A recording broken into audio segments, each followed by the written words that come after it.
શરણાગતિ, સેવા, સમર્પણ, ભક્તિ, આ ભક્તિની વાત આપે કહી અને બીજી વ્યાખ્યા મહાત્મ્ય જ્ઞાનપૂર્વક સુદૃઢ સર્વતોધિક સ્નેહો ભક્તિ, આ બંનેનો સમન્વય કેવી રીતે કરવો?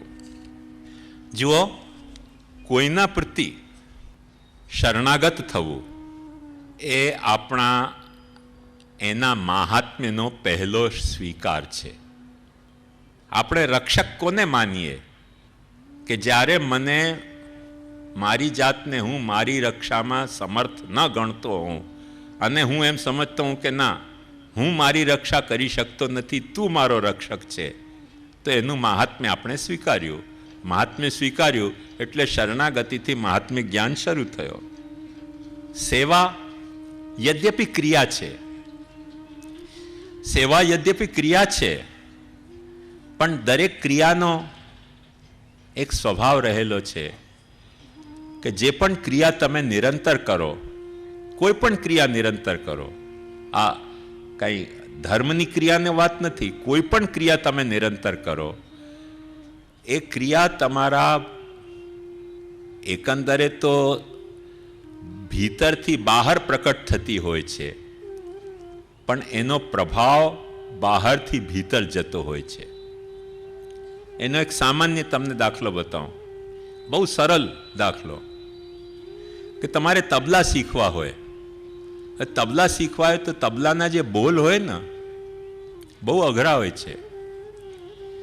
શરૂઆતમાં કોઈકને કહો કે બોલીને બતાવો, ન બોલી શકે, તું ના કીટક બોલવું હોય તમને અઘરું પડશે.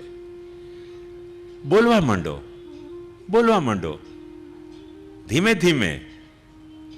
શરૂઆતમાં ધા તેરી કીટ તક એમ બોલો, ધાતેરી કીટ તક, ધાતરી કીટ તક, ધાતરી કીટ તક એમ પણ બોલી શકશો. એ બહાર બોલવા જતા ભીતર જતી હોય છે ધીમે ધીમે, એક એક એનો હરફ ભીતર સ્થિર થતો જાય છે અને જ્યારે તમારે ઉચ્ચારણ કરવું હોય તે વખતે સ્પષ્ટ પ્રકટ થવા માંડે છે. એવી રીતે સેવા જે છે એ પ્રભુ સાથે આપણો સ્નેહનો અનુભાવ છે અને એ જ્યારે જ્યારે આપણે પ્રભુ પ્રત્યે પ્રકટ કરવા માંડીએ તો કહેવા માટે ધા તેરી કીટતક એમ હશે, પણ એક વખતે પછી એમાં એ સ્પીડ, એ વેગ, એ આવેગ, એ આવેશ, એ ઉમંગ, એ ઉમળકો આવશે કે તમે સહજતાથી એને કરી શકશો અને તમે સેવા કરવામાં કોઈક જાતનો અતિરિક્ત પ્રયાસ કરવો પડશે એવો લાગશે નહીં. જેમ પુરુષોત્તમ દાસની વાર્તામાં આવે છે કે એમને કહેતા હતા કે ઘરડા થઈ ગયા તો એમના દીકરીને કે વહુને કે કોને, દીકરાને, એમના દીકરાને એમના યુવાન શરીરના દર્શન થયા. શા માટે? કેમ કે ક્રિયા એટલી સહજ થઈ ગઈ, ક્રિયા એટલી સહજ થઈ ગઈ કે એમાં વાર્ધક્ય એમને વાંધો નહોતો આવતો. બહુ પ્રસિદ્ધ એક ઐતિહાસિક કથા છે.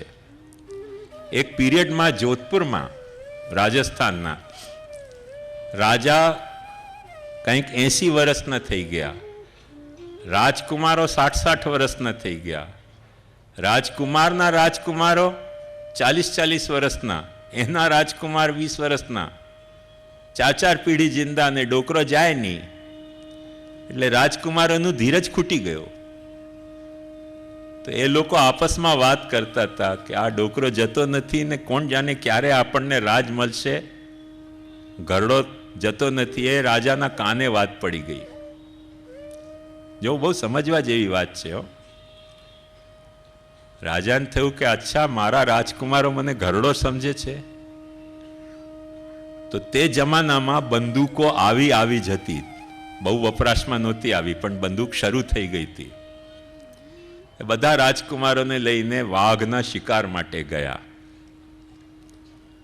પછી વાઘનો શિકાર કરવો હોય તો પેલો હાંકો લાગે ને, હોલ્લા મચાવે એટલે વાઘ પેલો પોતાની ગુફામાંથી બહાર નીકળે. બધા વૃક્ષો ઉપર માછડા બાંધીને બેસી ગયા અને પછી હાંકો લાગ્યો, નગાડાઓ વાગ્યા અને પછી છેવટે જ્યાં વાઘ સંતાયો હતો ત્યાંથી નીકળ્યો. જેવી રીતે બહાર નીકળ્યો તેવી રીતે રાજકુમારોએ બંદૂક તાણી. ડોકરાએ કહ્યું, અરે તમે રાજકુમારો નથી સાચા. કેમ કે વાઘના શિકાર માટે આવ્યા છે.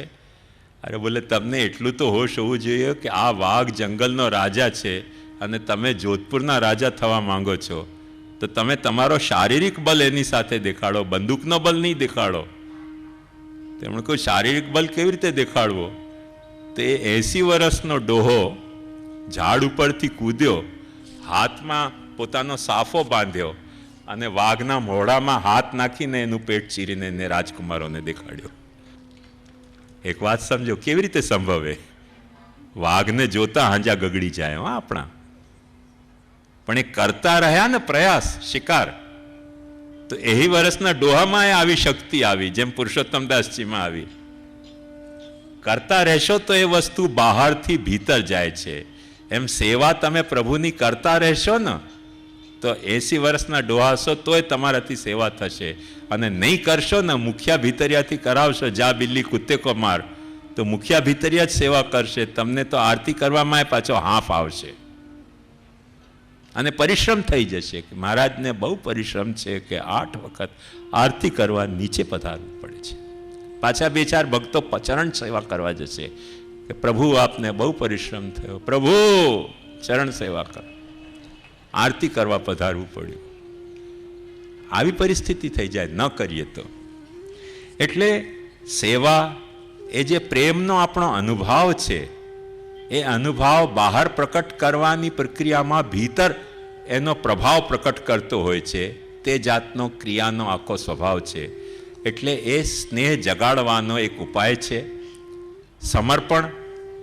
એક વાત ધ્યાનથી સમજો, સંસ્કાર રૂપે ભલે આપણે ત્યાં સ્નેહ પ્રયુક્ત ન હોય, પણ અંતે આપણો સમર્પણ પ્રભુ પ્રત્યે આપણા સ્નેહનો અનુભાવ થવો જોઈએ.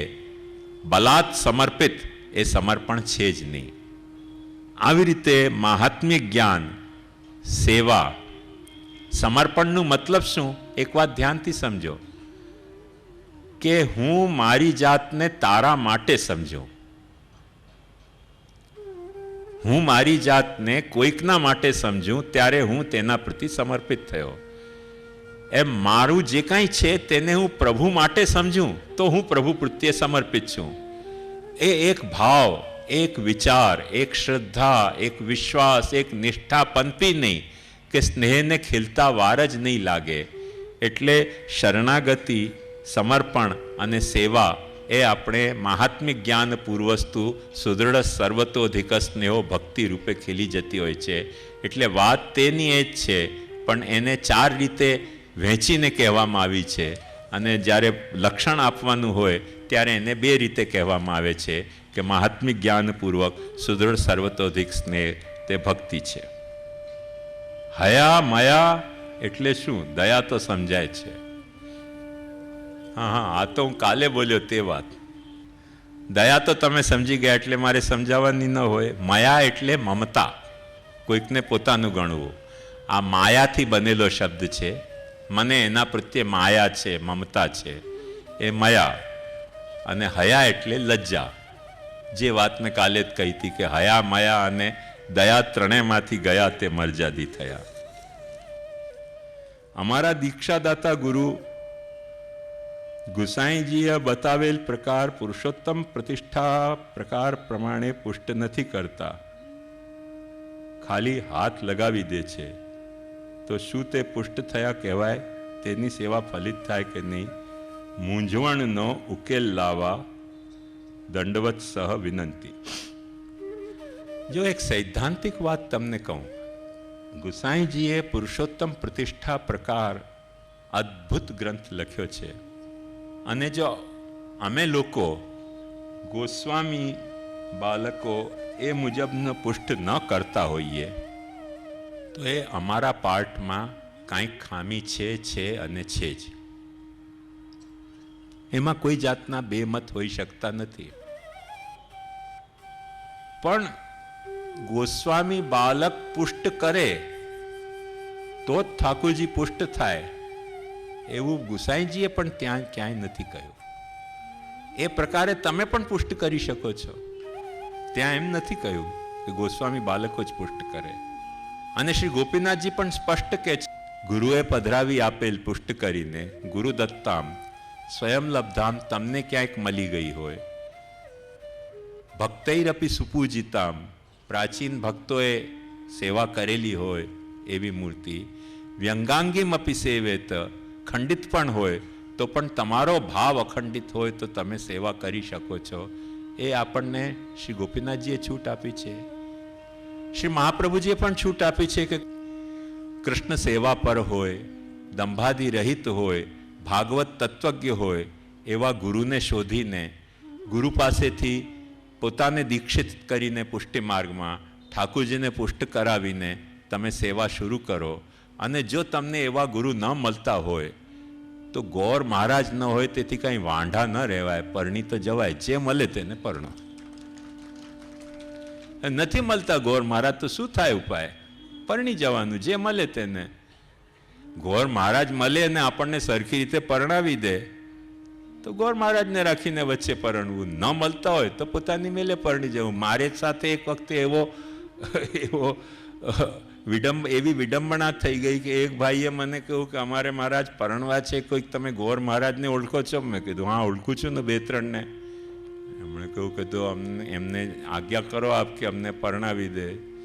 એક બહુ ભવ્ય ગોર મહારાજને ઓળખતો હતો. મેં એમને કહ્યું કે તમે મેરેજ કરાવ છો, વિવાહ કરાવ છો? એમણે કહ્યું હા કરાવ છું. તો મેં ટેલિફોન નંબર આપી દીધો, એડ્રેસ આપી દીધું કે ભાઈ ફલાના ભાઈને ત્યાં મેરેજ કરાવવા છે. અને આ ગોર મહારાજ છે. જે દિવસે હસ્તમિલાપ થયા તે દિવસે હું વિવાહમાં ગયો. એકે મંત્ર વિવાહનો નહીં, વ્યાકરણની કૌમુદીના શ્લોક બોલતા હતા, સૂત્ર બોલતા હતા. ઇકો યણચી સ્વાહા એક સ્થાને યણસ્ય દચી સ્વાહા. અરે મેં કીધું આ શું કરી રહ્યા છો તમે? એણે મને કહ્યું મહારાજ મારી હિંમત પડી નહીં આપને ના કહેવાની, આપને કેવી રીતે ના પાડું, આપ વલ્લભકુલના બાલક. એટલે મેં હા પાડી દીધી, પણ મને તો મંત્રો આવડતા નથી. તો મેં કીધું હવે તો હું મરી ગયો ને. તેમણે કહ્યું હવે આપ જેમ સમજો તે સમજો, હું તો બધી વિધિ કરાવી દઈશ, બાકી મંત્રો તો મને કંઈ આવડતા નથી. હવે એ મેરેજને મેરેજ કહેવાય કે વ્યભિચાર કહેવાય? તમે ખુલાસો કરો. પછી એમણે મને કહ્યું કે તમે આવી રીતે કરો, પછી ગોર મહારાજી કરો છો શા માટે? તો એમણે મને બહુ સારો એક બ્રહ્મજ્ઞાન આપ્યો. એમણે કહ્યું કે મહારાજ મારો સૂત્ર એ છે કે બળો પકોડો બાનીઓ તાતો લીજે તોલ.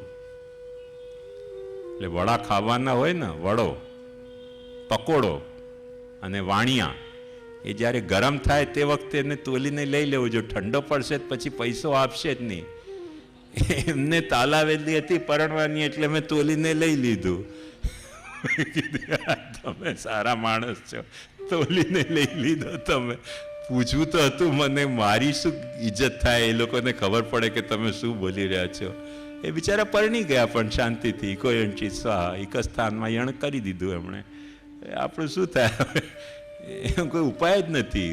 મોટે ભાગે એવું જ છે આજે તો. ગોર મહારાજ ન હોય તેથી કંઈ વાંઢા ન રહેવાય.